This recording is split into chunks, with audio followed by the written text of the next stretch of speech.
জনাবলৈ অনুৰোধ জনাইছোঁ প্ৰাণজিৎ মহন্তদেৱক ডাঙৰকৈ হাত চাপৰি লাগে আচলতে আৰু ভৱেশ বৰা ডাঙৰীয়াক আমি এটি জাপিৰে তেখেতক সম্বৰ্ধনা জনাবলৈ অনুৰোধ জনাইছোঁ আৰু তেখেতক মই মাইক্ৰফোনটি আগবঢ়াই দিব বিচাৰিছোঁ।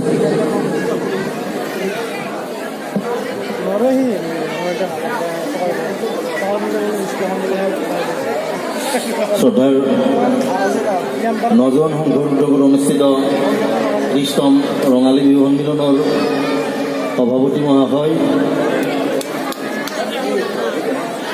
সংঘৰ সভাপতি মহাশয় প্ৰমুখ্যে বিষয়ববীয়াবৰ্গ আৰু শ্ৰদ্ধা ৰাইজ, ক্ষমা কৰি দিব। মানে মঞ্চত বেলেগত আছিল আৰু বিহু মঞ্চত উঠাৰ পিছত বাৰে বাৰে কোৱাৰ পিছতো নামি আহিবই দিয়া নাই, গতিকে অলপ কষ্টও দিলোঁ। তথাপিও মইতো নিজৰে অলপ ক্ষমা কৰি দিব। আৰু আজি উদ্বোধন কৰিব কোৱা হৈছিলে। মই 1991 চনত, মই অলপ ঘৰুৱা ভাষাতে কৈছোঁ, 1991 চনত এই বিহুৰ, মই এই সংঘৰে সদস্য, 91 চনৰ এই বিহুৰ ময়ো সভাপতি আছিলোঁ।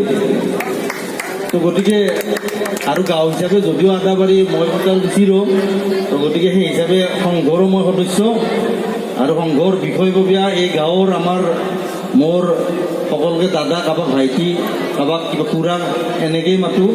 গতিকে গোটেই ৰাইজৰ যিটো মৰম আৰু অঞ্চলটোৰ আগত পিছত গম নাপাওঁ, আগত চবে মৰম কৰে।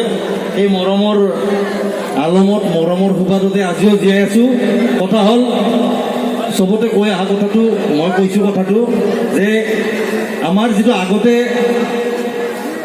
আৰ্য, অনাৰ্য, দ্ৰাবিড়, মংগোলীয়া এই সমুদায় জাতি জনগোষ্ঠীৰ যি নিজা নিজা ৰীতি নীতি পৰম্পৰা, এই নিজা ৰীতি নীতি পৰম্পৰাৰ যিটো যৌগ, মানে লগ লাগি যিটো সংস্কৃতিৰ সৃষ্টি হৈছিলে, সেইটোৱে হ'ল অসমীয়া সংস্কৃতি। অসমীয়া সংস্কৃতি পৰৱৰ্তী পৰ্যায়ত আহোমৰ যুগত এটা সুশৃংখলিত ৰূপ পাবলৈ সক্ষম হৈছিলে। তাৰপিছত মোগল যেতিয়া আহিছিলে, মোগলৰো কিছু অংশ, মোগলৰো কিছু এটা সংস্কৃতি আমাৰ অসমীয়া সংস্কৃতিৰ মাজত বিলীন হৈ এটা বৃহৎ অসমীয়া জাতি, বৃহৎ অসমীয়া সংস্কৃতিৰ জন্ম হৈছিলে। আৰু সেই সংস্কৃতিটোৱে ব্ৰিটিছৰ যুগত অলপ বেলেগ ৰূপ ধাৰণ কৰিছিলে। যিটো সেই সময়ত ৰূপ ধাৰণ কৰিছিলে, তেনেকুৱা এটা ৰূপ আজিৰ তাৰিখত দ্ৰুতভাৱে বিপথে পৰিচালিত হৈ গঠন হোৱাৰ কাৰণে গৈ থকা যেন অনুভৱ হৈছে। আৰু যদি এনেকুৱাকে হৈ থাকিবলগীয়া হয়, তেতিয়াহ'লে কিমান দিনলৈ অসমীয়া সংস্কৃতি জীয়াই থাকে বা জীয়াই থাকিব, সেইটো এটা চিন্তাৰ বিষয়। কিন্তু সংস্কৃতি এনেকুৱা বস্তু, সময় আৰু যুগৰ লগত নতুনকৈ পৰিৱৰ্তন হ'ব, পৰিৱৰ্তিত হ'ব। সময়ৰ লগত পৰিৱৰ্তন আমি স্বীকাৰ কৰিব লাগিব। এই স্বীকাৰ কৰি সংস্কৃতি যি বহুতি সুঁতি, এই সুঁতিত বিলীন হৈ আমাৰ সংস্কৃতিটো আগবাঢ়ি গৈ থাকিব লাগিব। শেহতীয়াভাৱে কিন্তু ইয়াৰ আমি বিপৰীত ছবি এটাহে দেখা পাইছোঁ। আমি আগবাঢ়ি যাব লাগে, কিন্তু আগবাঢ়ি যোৱাৰ ক্ষেত্ৰত জাতি হিচাপে যদি আগবাঢ়ি যাবলগীয়া হয়, তেতিয়াহ'লে আমি পথাৰ পাহৰি গ'লে নহ'ব। উৎপাদন, আমাৰ গাঁৱত দিলীপ দা আছে বা বিভিন্নজন আছে, আমাৰ চাকৰি হওক, কৃষি ক্ষেত্ৰ হওক, বিভিন্ন ক্ষেত্ৰত আমাৰ গাঁৱৰ মাজৰ দুই এজনে নাম কৰিছে। কিন্তু বেছি সংখ্যক জাতি হিচাপে, অসমীয়া মানুহ হিচাপে আমি পথাৰৰ ফালে পাহৰি গৈছোঁ। পথাৰৰ ফালে পাহৰি গৈ উৎপাদনৰ ফালে জাতি হিচাপে অসমীয়াসকলে পিঠি দি বেলেগে উৎপাদন কৰি যে সামগ্ৰী খাই জীয়াই থাকিব পাৰিম বুলি ভাবি তেনেকৈ আগবাঢ়ি গৈ আছোঁ। আৰু আমাৰ এটা সৰুতে পঢ়িছিলোঁ, পৰতাস বনত বাস। যদি পৰৰ ফালে মুখ মেলি বহি থাকোঁ, তেতিয়াহ'লে অসমীয়া জাতিয়ে যদি নিজে উৎপাদন নকৰোঁ, তেতিয়া জাতি জীয়াই নাথাকে। আৰু বজাৰ, যেনেকৈ আমাৰ মাজৰ পৰা ওলাই গৈ দুই এজনে বিভিন্ন ক্ষেত্ৰৰ বজাৰ দখল কৰিব পাৰিছে, সামূহিকভাৱে অসমীয়া হিচাপে গোটেই জাতিটোই যদি বজাৰ দখল প্ৰতিযোগিতাত নামি পৰিব নোৱাৰো, তেতিয়াহ'লে জাতি জীয়াই নাথাকে। আমি দেখা পাইছোঁ উৎপাদন যেনেকৈ আমাৰ হাতৰ পৰা গুচি গৈছে, বজাৰো আমাৰ হাতৰ পৰা গুচি গৈছে। গতিকে সময় থাকোঁতে আমি উৎপাদনৰ ফালে মনোযোগ দিব লাগিব, বজাৰ দখলৰ প্ৰতিযোগিতাত নামিব লাগিব। এই দুটা যদি আমি ৰাখিব পাৰোঁ, অৰ্থনৈতিকভাৱে আমি জাতি হিচাপে স্বাৱলম্বী হ'ম।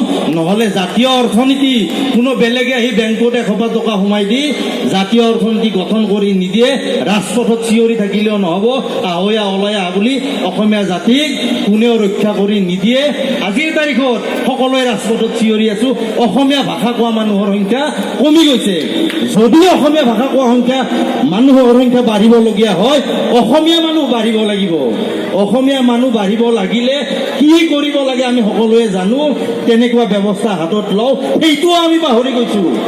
আজি যিসকলে ৰাজপথত চিঞৰি আছে তেওঁলোকে দুটাৰ পৰা এটা কৰিছেই, আৰু যিসকলে চিঞৰি আছে এটাৰ পৰা কোনো জন্মই দিয়া নাই।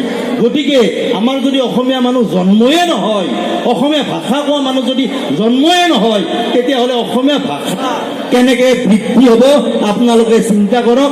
আৰু সংস্কৃতি আমি ৰক্ষা কৰিব লাগিলে সংস্কৃতি পালন কৰা মানুহ আমাৰ অসমত থাকিব লাগিব। অসমীয়া সংস্কৃতি যদি জীয়াই ৰাখিবলগীয়া হয়, তেতিয়াও অসমীয়া মানুহ বাঢ়িব লাগিব। বহাগৰ সময়ত যদিও আজি জেঠ, বিহুৰ সময়ত ভূপেন দাই কোৱা সেই কথাটো, সেইকাৰণে মই আকৌ এবাৰ কৈছোঁ, বহাগ মাহ এটি ঋতু নহয় বহাগ এটি মাহ, অসমীয়া জাতিৰ আয়ুস ৰেখা, গণজীৱনৰী হাত। আমি যদি প্ৰকৃতপক্ষত বিহুটো বহাগক গণজীৱনৰ হাৰৰূপে প্ৰতিষ্ঠা কৰিবলগীয়া হয়, এই বিহুটোৱে আয়ুস ৰেখা। এই বিহুক আয়ুস ৰেখা ৰূপে লৈ বিহুক যদি আমি আগবঢ়াই লৈ যাব পাৰোঁ, তেতিয়াহ'লে অসমীয়া জাতি বাচিব। অসমীয়া জাতি বাচিবলগীয়া হ'লে বাস্তৱ যি কাম, সেই বাস্তৱ কামৰ ক্ষেত্ৰত 3টা উদাহৰণ মই দিলোঁ। এই ক্ষেত্ৰত যদি আমি আগবাঢ়ি যাব পাৰোঁ, তেতিয়াহ'লে আমি অসমীয়া জাতি, অসমীয়া ভাষা, অসমীয়া সংস্কৃতি বিশ্ব দৰবাৰত প্ৰতিষ্ঠা হ'ব। আৰু যদি নোৱাৰোঁ, তেতিয়াহ'লে ভূপেন দাই যি কথা কৈ গৈছিলে, আমি নিজৰ অসমতে এদিন ভগনীয়া হ'ম। আমি ভগনীয়া নহওঁ, আমি ভগনীয়া হ'ব নালাগক। তাৰ কাৰণে কাৰ্যপন্থা যি হাতত ল'ব লাগে ৰাইজে সামূহিকভাৱে লৈ অসমীয়া জাতিক আগবঢ়াই যোৱাত অনুপ্ৰেৰণা যোগাওক, আগবাঢ়ি যাওক।